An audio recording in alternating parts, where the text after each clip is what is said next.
ബൈബിളിലൂടെ ഒരു തീർത്ഥാടനം.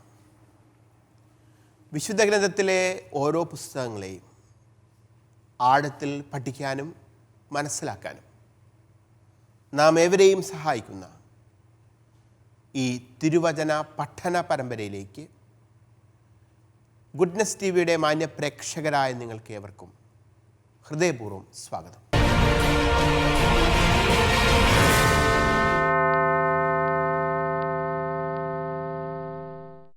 എസ്തേറിൻ്റെ പുസ്തകമാണ് നാം പഠിച്ചുകൊണ്ടിരിക്കുന്നത്.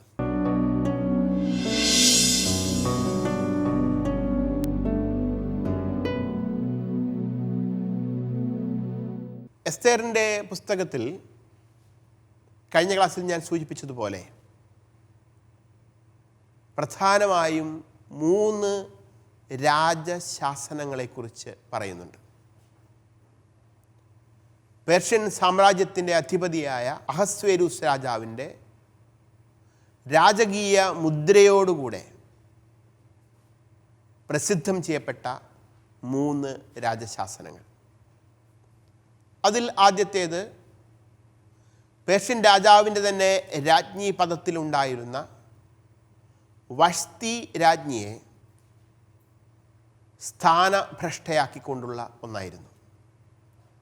പിന്നീട് രാജാവിൻ്റെ മനസ്സ് മാറുന്നുണ്ട് എങ്കിലും രാജാവ് വഷ്തി രാജ്ഞിയെ വീണ്ടും രാജ്ഞിയായി സ്വീകരിക്കാൻ ആഗ്രഹിക്കുന്നുണ്ട് എങ്കിൽ തന്നെയും പേർഷ്യൻ സാമ്രാജ്യത്തിൻ്റെ നിയമമനുസരിച്ച് രീതി അനുസരിച്ച് ഒരിക്കൽ പ്രസിദ്ധീകൃതമായ ഒരു രാജശാസനം പിൻവലിക്കപ്പെടാൻ സാധ്യമല്ല എന്നത് അവിടെ വ്യക്തമാവുകയാണ്. രണ്ടാമതായി എഴുതി മുദ്രവയ്ക്കപ്പെട്ട് പ്രസിദ്ധപ്പെടുത്തിയ രാജശാസനം ഹാമാൻ എന്ന ദുഷ്ടനായ വ്യക്തി രാജാവിനെ സ്വാധീനിച്ച് യഹൂദർക്കെതിരെ യഹൂദരുടെ വംശനാശം മുന്നിൽ കണ്ടുകൊണ്ട് പ്രസിദ്ധപ്പെടുത്തിയ രാജശാസനമാണ്. തീർച്ചയായും പേർഷ്യൻ രാജാവിൻ്റെ രാജകീയ മുദ്രയോടുകൂടി എഴുതപ്പെട്ട് പ്രസിദ്ധപ്പെടുത്തിയ ഈ രാജശാസനവും പിൻവലിക്കുക അസാധ്യമാണ്. പക്ഷെ പിന്നീട് രാജാവ് കാര്യങ്ങളുടെ നിജസ്ഥിതി മനസ്സിലാക്കുന്നു. ഹാമാൻ ദുഷ്ടനാണെന്നും തനിക്കെതിരെ ഗൂഢാലോചന നടത്തിയവനാണെന്നും മനസ്സിലാക്കി അവനെ വധിക്കുന്നു. അപ്പോഴും ഒരു പ്രശ്നമുണ്ട്. ഹാമാൻ തയ്യാറാക്കി രാജകീയ മുദ്രയോടുകൂടെ പുറത്തിറക്കപ്പെട്ട ഒരു രാജശാസനമുണ്ട്. അത് പിൻവലിക്കാനും സാധ്യമല്ല. അപ്പോൾ എന്ത് ചെയ്യും എന്ന ചോദ്യത്തിനുള്ള ഉത്തരമാണ് 3-ാമത്തെ രാജശാസനം. 3-ാമത്തെ രാജശാസനം എഴുതി ഉണ്ടാക്കുന്നത് യഹൂദനായ മൊർദെഖായി ആണ്. ഇപ്പോൾ മൊർദെഖായി രാജാവിൻ്റെ കൊട്ടാരത്തിൽ ഉന്നത സ്ഥാനീയനാണ്. രാജാവിന് പ്രീതികരമായ പ്രവർത്തനങ്ങൾ ചെയ്യുന്നവനാണ്. വലിയ സ്വാധീനമുള്ള വ്യക്തിത്വമാണ്.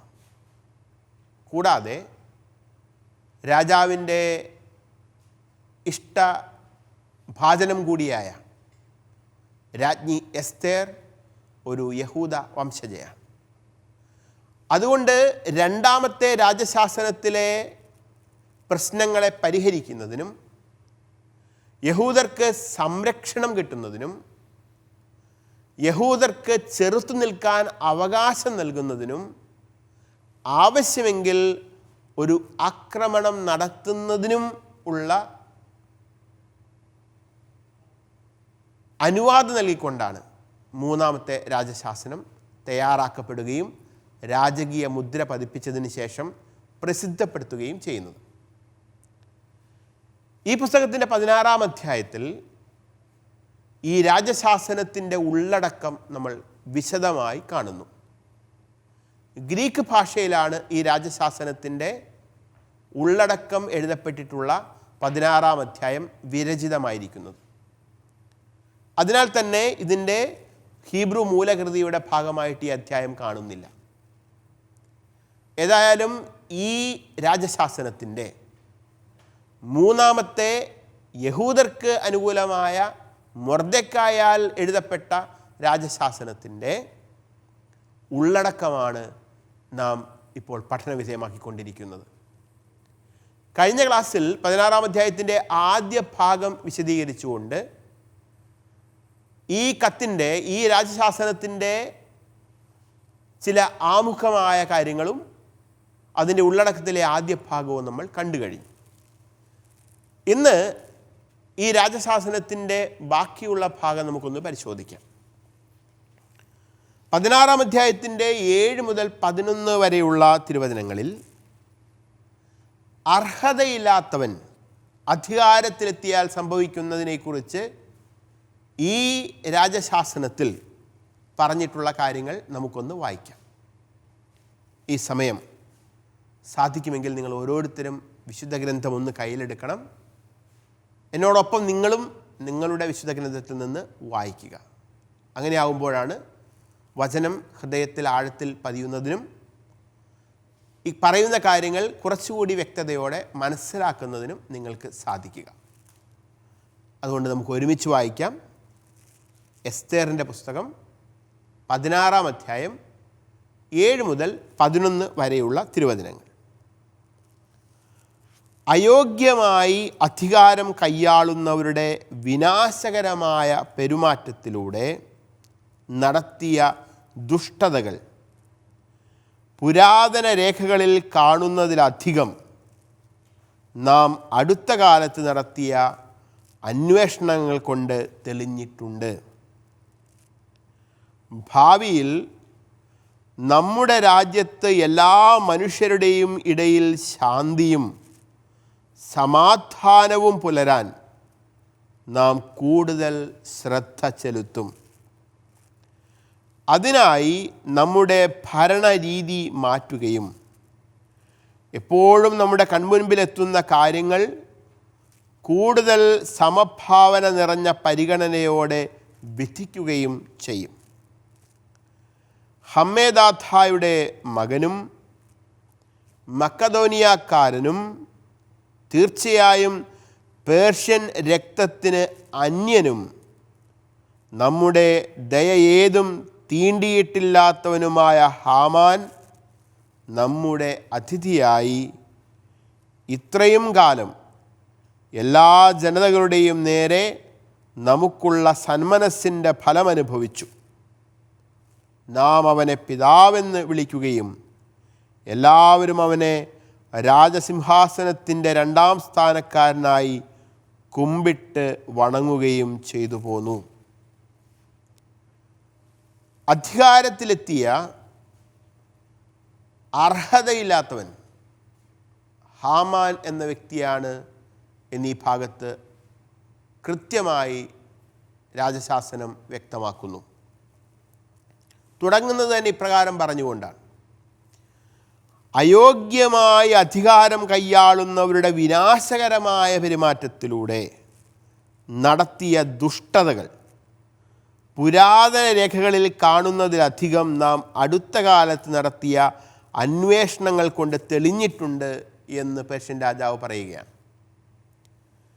രാജാവിൻ്റെ ഈ പ്രസ്താവനയിലും ഹാമാനെക്കുറിച്ചുള്ള കടുത്ത നീരസം പ്രകടമാണ്.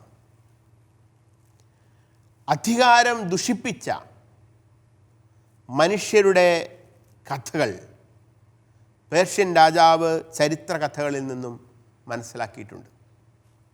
പക്ഷേ ഇപ്പോൾ രാജാവ് ഇക്കാര്യം സ്വന്തം ജീവിതത്തിൽ അനുഭവിക്കുകയാണ്. താൻ വിശ്വസിക്കുകയും അധികാരപ്പെടുത്തുകയും ചെയ്ത ഹാമാൻ എന്ന വ്യക്തി അഴിമതിയും ദുഷ്ടതയും പ്രവർത്തിച്ചിരിക്കുന്നു. അയോഗ്യമായ അധികാരം കൈയാളുന്നവനായി അവൻ അധഃപതിച്ചു പോയിരിക്കുന്നു. തുടർന്ന് ഇപ്രകാരം പറയുന്നു: ഭാവിയിൽ, രാജാവ് പറയുകയാണ്, ഭാവിയിൽ നമ്മുടെ രാജ്യത്ത് എല്ലാ മനുഷ്യരുടെയും ഇടയിൽ ശാന്തിയും സമാധാനവും പുലരാൻ നാം കൂടുതൽ ശ്രദ്ധ ചെലുത്തും. അതിനായി നമ്മുടെ ഭരണരീതി മാറ്റുകയും എപ്പോഴും നമ്മുടെ കൺമുൻപിലെത്തുന്ന കാര്യങ്ങൾ കൂടുതൽ സമഭാവന നിറഞ്ഞ പരിഗണനയോടെ വിധിക്കുകയും ചെയ്യും.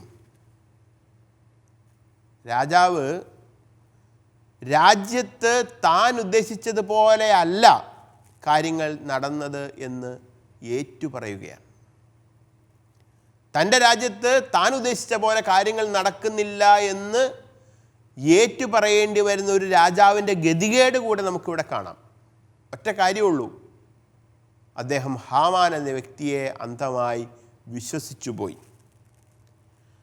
സർവാധികാരവും സ്വന്തമായിട്ടുള്ള ഒരു മഹാരാജാവ് സ്വന്തം അധികാരത്തിന് കീഴ്പ്പെട്ട പ്രജകളോട് ഇപ്രകാരം ഒരു കുറ്റസമ്മതം നടത്തുന്നു എന്നത് നമുക്ക് അക്കാലത്തിൻ്റെ പരിപ്രേക്ഷ്യത്തിൽ നിന്ന് ചിന്തിച്ചാൽ അവിശ്വസനീയമായൊരു കാര്യമാണ്. അതുകൊണ്ട് തന്നെ ഈ കത്തിൻ്റെ ചരിത്രപരതയേക്കാൾ ഈ രാജാവിൻ്റെ ദൈവാഭിമുഖ്യം വെളിവാക്കുന്ന പ്രസ്താവനയായിട്ട് നമുക്ക് ഇതിനെ മനസ്സിലാക്കാം. അതുകൊണ്ടാണ് അദ്ദേഹം ഒരു കുറ്റസമ്മതം ഏറ്റു പറയുകയാണ് ജനങ്ങളോട്. അടുത്തതായി 16-ാം അധ്യായത്തിൻ്റെ 12 മുതൽ 14 വരെയുള്ള തിരുവചന ഭാഗത്ത് കാപട്യത്തിനും കുടിലതയ്ക്കും അന്ത്യം കുറിച്ചതെങ്ങനെയാണ് എന്ന് ഈ രാജശാസനം വ്യക്തമാക്കുകയാണ്. നമുക്കത് വായിക്കാം. എന്നാൽ അഹങ്കാരമടക്കാനാവാതെ അവൻ നമ്മുടെ രാജ്യവും ജീവനും തട്ടിയെടുക്കാൻ തുനിഞ്ഞിറങ്ങി. കാപട്യവും കൗടില്യവും കൊണ്ട് അവൻ നമ്മുടെ രക്ഷകനും സ്ഥിരം ഉപകാരിയുമായ മൊർദെഖായെയും നമ്മുടെ നിഷ്കളങ്കയായ സഹധർമ്മിണി എസ്തേറിനെയും അവരോടൊപ്പം അവരുടെ ജനത്തെയും നശിപ്പിക്കാൻ അനുവാദം ചോദിച്ചു. ഇങ്ങനെ നാം അരക്ഷിതനാകുമെന്നും തൽഫലമായി രാജ്യം പേർഷ്യക്കാരിൽ നിന്ന് മക്കദോനിയക്കാരിലേക്ക് കൈമാറുമെന്നും അവൻ കരുതി. വളരെ ഗുരുതരമായ ഒരു ആരോപണം കൂടി ഉന്നയിക്കപ്പെടുകയാണ്. രാജാവിൻ്റെ ജീവനെ അപായപ്പെടുത്താനും പേർഷ്യൻ സാമ്രാജ്യത്തെ തന്നെ കീഴ്പ്പെടുത്താനും യവനന്മാർ, ഗ്രീക്കുകാർ നടത്തുന്ന നീച ശ്രമങ്ങളെ രാജാവ് ഇതിനകം തിരിച്ചറിഞ്ഞിരിക്കുന്നു, മനസ്സിലാക്കിയിരിക്കുന്നു. ഇത്തരമൊരു ഭരണമാറ്റം, പേർഷ്യക്കാരിൽ നിന്ന് ഗ്രീക്കുകാരിലേക്കുള്ള ഒരു ഭരണമാറ്റം സ്വപ്നം കാണുകയും അതിനുവേണ്ടിയുള്ള ഗൂഢാലോചനകൾ നടത്തുകയും ചെയ്ത വ്യക്തിയാണ് ഹാമാൻ എന്ന് രാജാവ് ഇപ്പോൾ തിരിച്ചറിയുകയാണ്. ഈ പുസ്തകത്തിൻ്റെ ആരംഭത്തിൽ നമ്മൾ രാജാവിനെ കൊല്ലാനായി ഗൂഢാലോചന നടത്തുന്ന 2 ഷണ്ഡന്മാരുടെ കഥ വായിച്ചത് നിങ്ങൾ ഓർക്കുന്നുണ്ടാവും. രാജാവിനെതിരെ ആ ഷണ്ഡന്മാർ നടത്തിയ ഗൂഢാലോചനയുടെ സൂത്രധാരനും ഹാമാനായിരുന്നു. അതുകൊണ്ടാണ് ഹാമാന് മൊർദെഖായിയോട് വലിയ വിരോധമുണ്ടായത്. മൊർദെഖായി ആ ഗൂഢാലോചന പൊളിച്ചതുകൊണ്ട്. ഗ്രീക്കുകാർ അഥവാ യവനന്മാർ പേർഷ്യൻ ഭരണം പിടിച്ചടക്കാൻ പേർഷ്യൻ സാമ്രാജ്യത്തെ പരാജയപ്പെടുത്തിയത് പിന്നീട് കുറെ കൂടി കാലം കഴിഞ്ഞാണ്, അലക്സാണ്ടർ എന്ന രാജാവിൻ്റെ കാലത്താണ്. അതായത് നിരന്തരം യവനന്മാർ പേർഷ്യൻ സാമ്രാജ്യത്തെ കീഴ്പ്പെടുത്താനായിട്ടുള്ള ശ്രമങ്ങൾ നടത്തിയിരുന്നു. അത്തരമൊരു ശ്രമം വിഫലമായി പോയതിനെക്കുറിച്ചാണ് ഇപ്പോൾ ഈ ഭാഗത്ത് രാജാവ് തിരിച്ചറിയുന്നത്. ഹാമാൻ തൻ്റെ ശത്രുവായിരുന്നു എന്നും തനിക്ക് പ്രിയപ്പെട്ടവരായ മൊർദെഖായെയും എസ്തേറിനെയും ഉൾപ്പെടെ അവരുടെ കുടുംബക്കാരും കൂട്ടുകാരുമായ സകല യഹൂദരെയും കൊന്നൊടുക്കിക്കൊണ്ട് ആത്യന്തികമായി തന്നെ വകവരുത്താൻ, രാജാവിനെ തന്നെ വകവരുത്താനുള്ള ഗൂഢാലോചനയാണ് ഇയാൾ നടത്തിയത് എന്നും ഈ രാജശാസനത്തിലൂടെ പറയുകയാണ്. അടുത്തതായി 15-16 തിരുവചനങ്ങളിൽ യഹൂദരുടെ ശ്രേഷ്ഠത അംഗീകരിക്കുന്നു. പക്ഷേ അഭിശപ്തനായ ഇവനാൽ പൂർണ്ണനാശത്തിന് വിൽക്കപ്പെട്ട യഹൂദർ ദുഷ്ടത പ്രവർത്തിക്കുന്നവരല്ലെന്നും ഏറ്റവും നീതിയുക്തമായ നിയമങ്ങളാൽ നയിക്കപ്പെടുന്നവരാണെന്നും ഏറ്റവും ശക്തനായ ജീവിക്കുന്ന ദൈവമായ അത്യുന്നതൻ്റെ മക്കളാണെന്നും ഞാൻ കാണുന്നു. നമുക്കും നമ്മുടെ പിതാക്കന്മാർക്കും വേണ്ടി രാജ്യത്തെ ഏറ്റവും ഉത്തമമായ നീതിയിൽ നയിച്ചത് ആ ദൈവമാണ്. യഹൂദ ജനതയെയും അവരുടെ നിയമത്തെയും ഏറ്റവും ഉത്കൃഷ്ടമെന്ന് രാജാവ് പ്രഖ്യാപിക്കുകയാണ്. മാത്രവുമല്ല, പേർഷ്യയുടെ വിജയത്തിന് പിന്നിൽ പ്രവർത്തിച്ചത് ഇസ്രായേലിൻ്റെ ദൈവമാണ് എന്നുകൂടി രാജാവിൻ്റെ ഈ കത്തിൽ ഏറ്റുപറയുകയും ചെയ്യുന്നു. സത്യത്തിൽ മൂന്നാം അധ്യായത്തിൻ്റെ 8-ാം തിരുവചനത്തിൽ ഹാമാൻ യഹൂദർക്ക് എതിരെ ഉന്നയിച്ച ആരോപണങ്ങളെല്ലാം ഇവിടെ ഒറ്റയടിക്ക് നിരാകരിക്കപ്പെടുകയാണ്. നമുക്ക് 3-ാം അധ്യായത്തിൻ്റെ 8-ാം തിരുവചനം ഒന്ന് പരിശോധിക്കാം. 3-ാം അധ്യായത്തിൻ്റെ 8-ാം തിരുവചനത്തിൽ യഹൂദർക്കെതിരെ ഹാമാൻ രാജാവിൻ്റെ മുമ്പിൽ വലിയ ഒരു ആരോപണം ഉന്നയിക്കുന്നുണ്ട്. അത് ഇപ്രകാരമാണ്. 3-ാം അധ്യായത്തിൻ്റെ 8-ാം തിരുവചനം: പിന്നെ ഹാമാൻ അഹസ്വേരൂസ് രാജാവിനോട് പറഞ്ഞു, നിന്റെ രാജ്യത്തെ സകല പ്രവിശ്യകളിലെയും ജനങ്ങളുടെ ഇടയിൽ ചിന്നിച്ചിതറിക്കിടക്കുന്ന ഒരു വംശമുണ്ട്. അവരുടെ നിയമങ്ങൾ മറ്റു ജനതകളുടേതിൽ നിന്ന് ഭിന്നമാണ്. അവർ രാജാവിൻ്റെ നിയമങ്ങൾ പാലിക്കുന്നില്ല. അവരെ വച്ചു പുലർത്തുന്നത് രാജാവിന് നല്ലതാണെന്ന് തോന്നുന്നില്ല.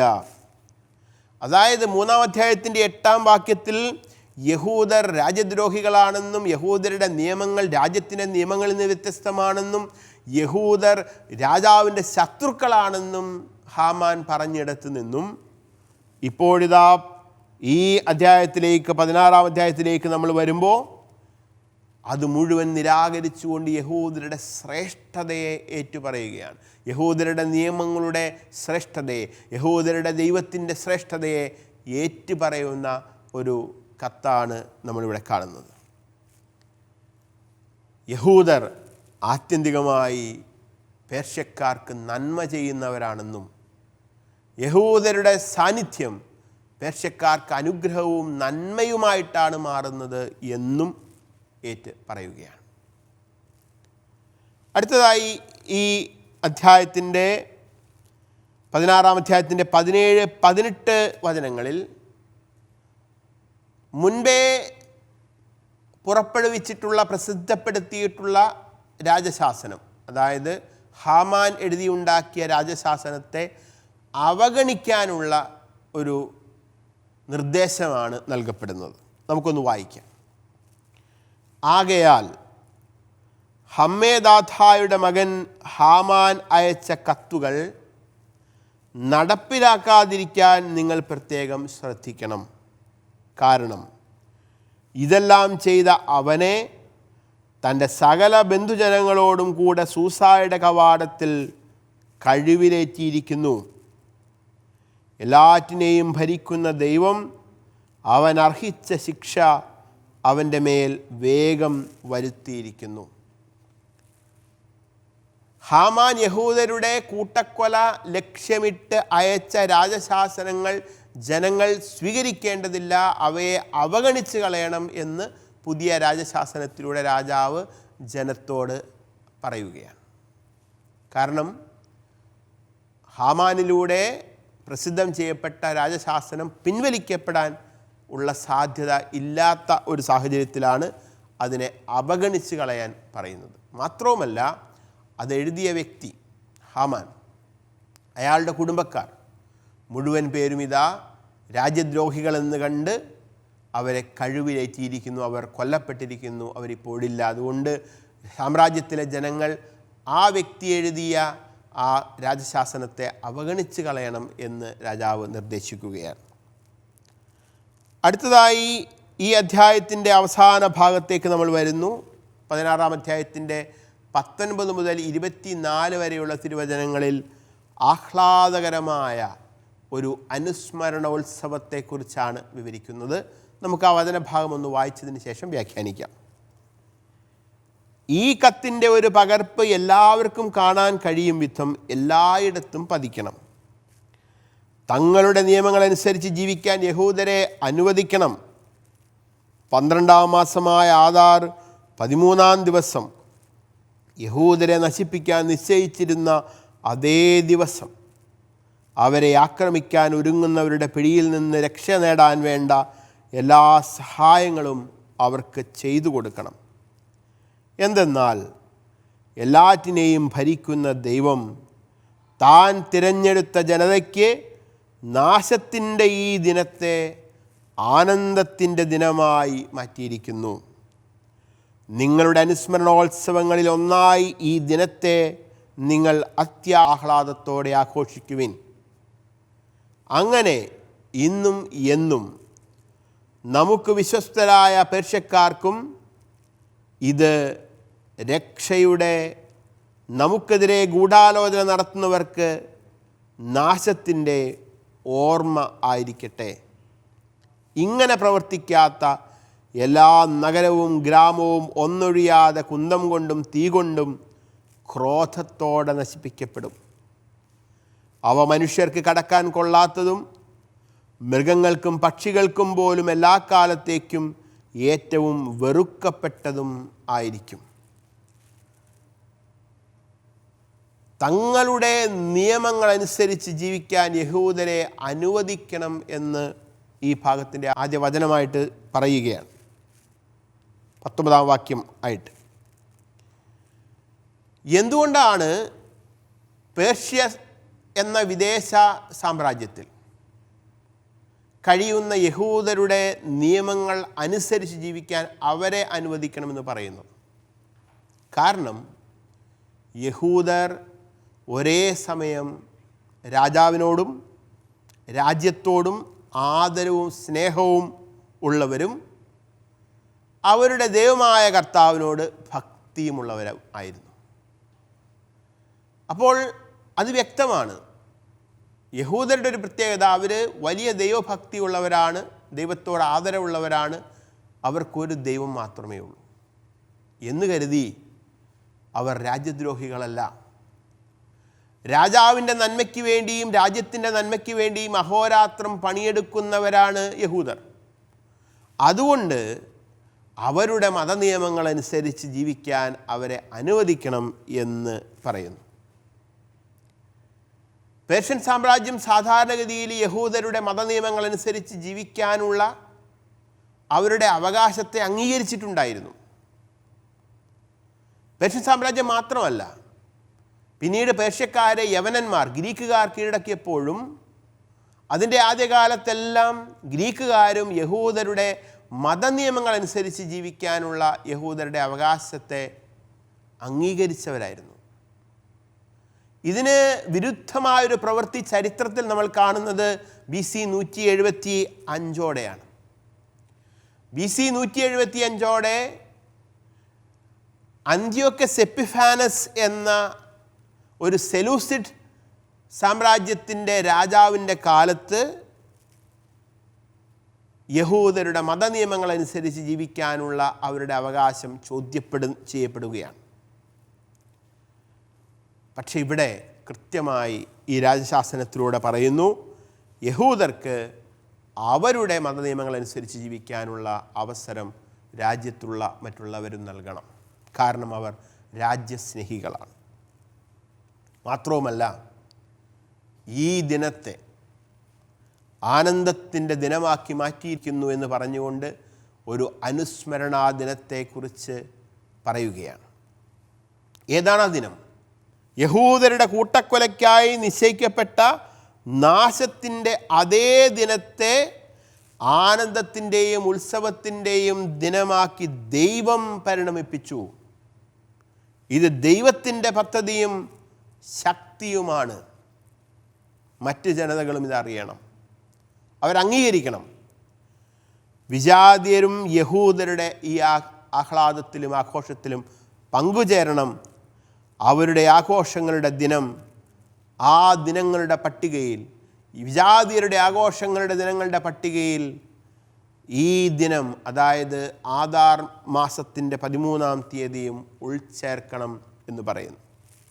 അങ്ങനെ രാജ്യത്തിലെ സകലരും ആഘോഷിക്കുന്ന ഒരു അനുസ്മരണാ ദിനമായി ആദാർ മാസത്തിൻ്റെ 13-ാം തീയതി മാറുകയാണ്.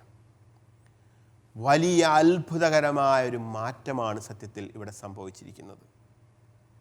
ഹാമാൻ എഴുതിയുണ്ടാക്കി പ്രസിദ്ധപ്പെടുത്തിയ രണ്ടാമത്തെ രാജശാസനമനുസരിച്ച് യഹൂദർ കൂട്ടക്കൊല ചെയ്യപ്പെടേണ്ട ദിനമായിരുന്നു ആദാർ മാസത്തിൻ്റെ 13-ാം തീയതി എങ്കിൽ ഇപ്പോഴിതാ പുതിയ രാജശാസനത്തിൻ്റെ അടിസ്ഥാനത്തിൽ അതേ ദിനം യഹൂദരുടെ നന്മയുടെ, യഹൂദരുടെ രക്ഷയുടെ ഒരു ദിനമായി ആഘോഷിക്കപ്പെടാൻ പോവുകയാണ്. രാജശാസനത്തിൻ്റെ ഉള്ളടക്കം നമ്മൾ കണ്ടു കഴിഞ്ഞു. ഇനി 8-ാം അധ്യായത്തിൻ്റെ 2-ാം ഭാഗത്തിലേക്കാണ് നമ്മൾ പോകുന്നത്. 8-ാം അധ്യായത്തിൻ്റെ 13 മുതൽ 17 വരെയുള്ള 2-ാം ഭാഗം അടുത്ത ക്ലാസ്സിൽ നമുക്ക് വിശദമാക്കാം.